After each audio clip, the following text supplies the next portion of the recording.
নমস্কার বন্ধুরা, সম্পাস ডেলিস লাইফস্টাইলে তোমাদের স্বাগত। আজ তোমাদের দেখাবো পাঁপড়ের একটা চটজলদি রেসিপি। একটা কড়াইয়ে তেল গরম করে পাঁপড়ের টুকরোগুলো ভেজে নিতে হবে।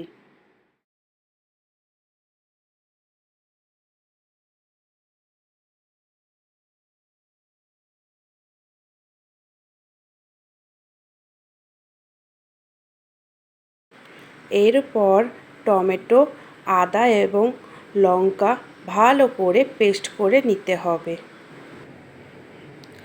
এবার কড়াইয়ে পরিমাণ মতো তেল নিয়ে তাতে সেই পেস্ট দিয়ে ভালো করে ভাজতে হবে।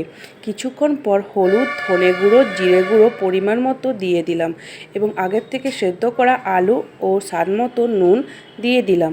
তারপরে কিছুক্ষণ পর পাঁপড়ের টুকরোগুলো দিয়ে ভালো করে কষিয়ে নিলাম। কিছুক্ষণ কষানোর পর গরম মশলা দিয়ে নামিয়ে ফেলুন। হয়ে গেল আমাদের দুর্দান্ত স্বাদের পাঁপড়ের রেসিপি।